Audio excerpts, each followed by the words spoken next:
Assalamualaikum warahmatullahi wabarakatuh.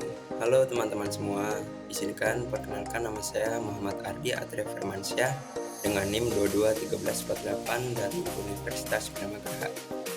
Sebelumnya yang saya hormati Ibu Atisya Maya Andara selaku dosen pengampu mata kuliah Audit Sumber Daya Manusia.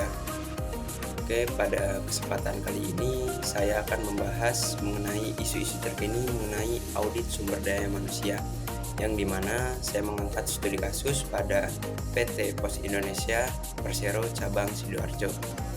Oke, tanpa perpanjang lebar langsung saja ke pembahasannya.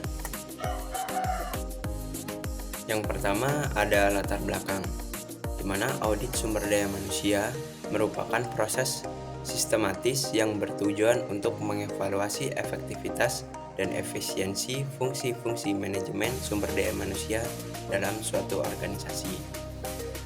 Pada PT Pos Indonesia Persero Cabang Sidoarjo menjadi objek studi kasus karena ditemukan beberapa kelemahan dalam pelaksanaan fungsi sumber daya manusia, khususnya pada aspek perencanaan tenaga kerja dan keselamatan kerja atau K3, yang dimana studi kasus ini saya dapat ambil dari penelitian yang dilakukan oleh Ki Agus Noval Firdaus dari Universitas Brawijaya, yang dimana penelitian ini bertujuan untuk menilai apakah fungsi sumber daya manusia di perusahaan PT Pos Indonesia ini telah berjalan sesuai standar yang diharapkan serta memberikan rekomendasi untuk perbaikannya.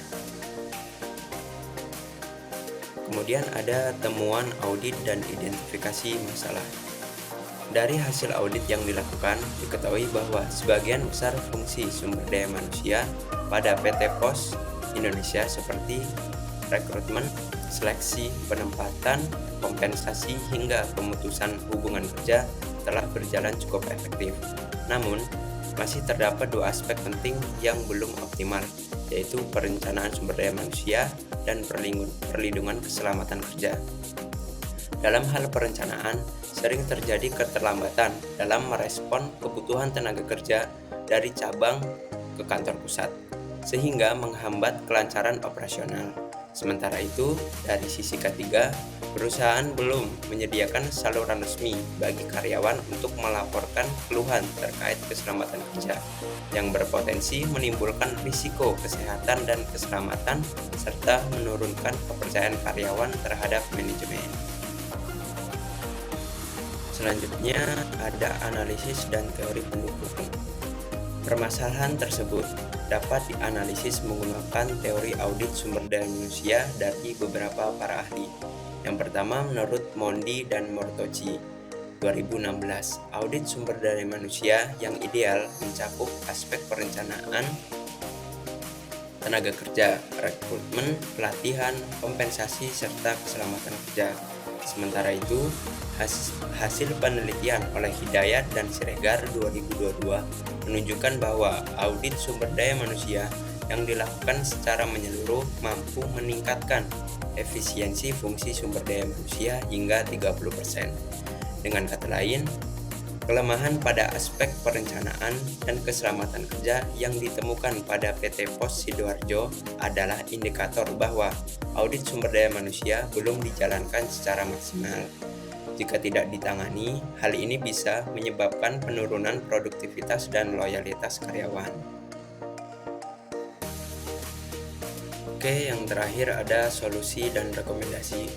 Berdasarkan hasil audit dan kajian teoritis, solusi yang dapat diterapkan oleh PT Pos Indonesia Cabang Sidoarjo antara lain: pertama, menyusun standar operasional prosedur atau SOP terkait proses permintaan tenaga kerja antar cabang dan kantor pusat agar proses rekrutmen lebih cepat dan tepat sasaran.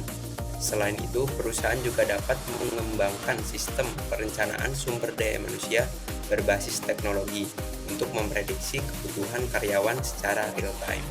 Kemudian yang kedua, untuk mengatasi persoalan keselamatan kerja, perusahaan perlu menyediakan kanal pelaporan yang resmi seperti hotline atau aplikasi pengaduan internal, serta melakukan sosialisasi dan pelatihan rutin terkait prosedur K3. Dengan menerapkan rekomendasi tersebut, perusahaan dapat meningkatkan efektivitas fungsi sumber daya manusia serta membangun lingkungan kerja yang lebih aman dan profesional. Oke teman-teman, mungkin itu saja pembahasan dari saya. Semoga bermanfaat bagi kalian semua. Saya akhiri. Assalamualaikum warahmatullahi wabarakatuh. Bye.